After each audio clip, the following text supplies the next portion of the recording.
Bharatiya Janata party అధ్యక్ష పదవి నుంచి జేపీ నడ్డా దిగిపోయారు. వాస్తవానికి 2023లో ఆయన పదవీ కాలం ముగిసింది. అయితే అప్పటికి 9 రాష్ట్రాల్లో అసెంబ్లీ ఎన్నికలున్నాయి. అంతేకాదు 2024లో లోక్సభ ఎన్నికలు కూడా ఉన్నాయి. ఇటువంటి కీలక సమయంలో జేపీ నడ్డాను మార్చడం శ్రేయస్కరం కాదని నరేంద్ర మోదీ, అమిత్ షా భావించినట్లు సమాచారం. దీంతో నడ్డా పదవీ కాలాన్ని పొడిగించారు. ఇదిలా ఉంటే జేపీ నడ్డా హయాంలో జరిగిన అనేక రాష్ట్రాల అసెంబ్లీ ఎన్నికల్లో భారతీయ జనతా పార్టీ జయకేతను ఎగరవేసింది.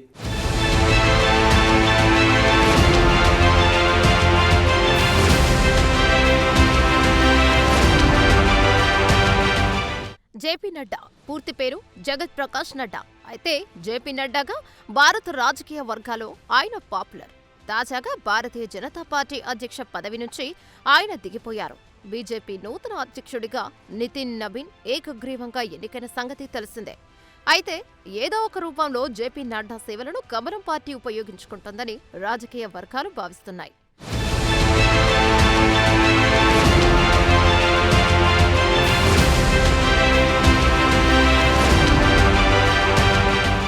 భారతీయ జనతా పార్టీలో జేపీ నడ్డా అంచెలంచెలుగా ఎదిగారు. పార్టీ జాతీయ అధ్యక్ష పదవిని కూడా ఆయన చేపట్టారు. అంతేకాదు సుదీర్ఘకాలం ఆయన కమలం పార్టీకి జాతీయ స్థాయిలో అధ్యక్షుడిగా పనిచేశారు. వాస్తవానికి 2023లోనే నడ్డా పదవీ కాలం ముగిసింది. అయితే అప్పటికి 9 రాష్ట్రాల అసెంబ్లీ ఎన్నికలున్నాయి. భారతీయ జనతా పార్టీకి ఈ అసెంబ్లీ ఎన్నికలు కీలకంగా మారాయి. అంతేకాదు 2024లో జరగాల్సిన లోక్సభ ఎన్నికలు కూడా ఉన్నాయి.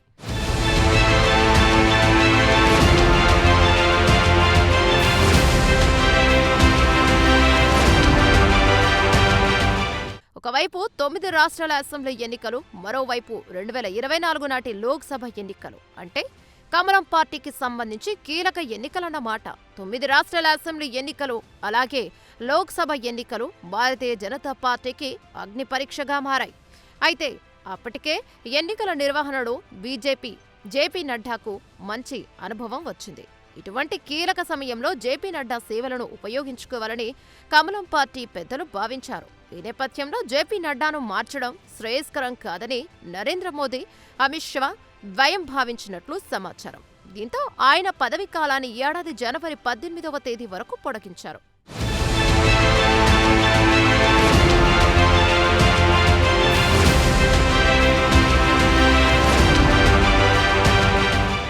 అయితే జేపీ నడ్డా హయాంలో జరిగిన అనేక రాష్ట్రాల అసెంబ్లీ ఎన్నికల్లో భారతీయ జనతా పార్టీ జయకేతనం ఎగరవేసింది. అయితే కర్ణాటక, తెలంగాణ రాష్ట్రాలు ఇందుకు మినహాయింపుగా చెప్పుకోవచ్చు. ఇక్కడ మరో ముఖ్యమైన విషయం ఉంది. నడ్డా హయాంలో ఈశాన్య రాష్ట్రాలను కమలం పార్టీ గాలి ఉధృతంగా విచ్చింది. ఇందులో భాగంగానే సిపిఎంకు పెట్టుకోను లాంటిదని త్రిపురంలోనూ కమలం పార్టీ గెలిచింది. ఇక వామపక్షాల కిల్లాలో తొలిసారి బీజేపీ జెండా ఎగిరింది.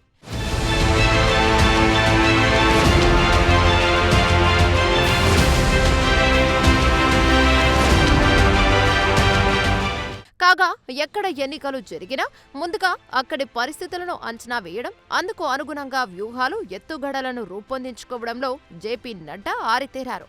అంతేకాదు ప్రధాని నరేంద్ర మోదీ, అలాగే క్యాబినెట్లో నెంబర్ 2గా పేరున్న కేంద్ర హోంమంత్రి అమిత్ షా ఆశీర్వాదాలు ఉండడంతో జేపీ నడ్డాకు పని సులువైంది.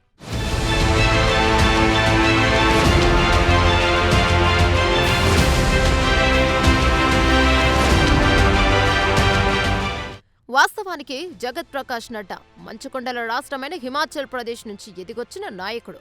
2022లో జరిగిన హిమాచల్ ప్రదేశ్ ఎన్నికల్లో బీజేపీ ఓడిపోయింది. దీంతో సొంత రాష్ట్రంలోనే పార్టీని గెలిపించలేని నాయకుడు 9 రాష్ట్రాల అసెంబ్లీ ఎన్నికల్లో పార్టీని ఎలా గెలిపిస్తారన్న ప్రశ్న తెరమీదకొచ్చింది. ఒక దశలో హిమాచల్ ప్రదేశ్ బీజేపీలో గ్రూపుల కల్చర్కు నడ్డానే కారణమన్న ప్రచారం కూడా జరిగింది. పార్టీ ఓడిపోవడానికి పరోక్షంగా నడ్డా కారణమన్న ప్రచారము బీజేపీ ఇన్నర్ సర్కిల్స్ లో నడిచింది. ఈ నేపథ్యంలో ఒక దశలో నడ్డాను బీజేపీ అధ్యక్ష పదవి నుంచి పక్కన పెడతారన్న అనుమానాలు రాజకీయ వర్గాల్లో వచ్చాయి.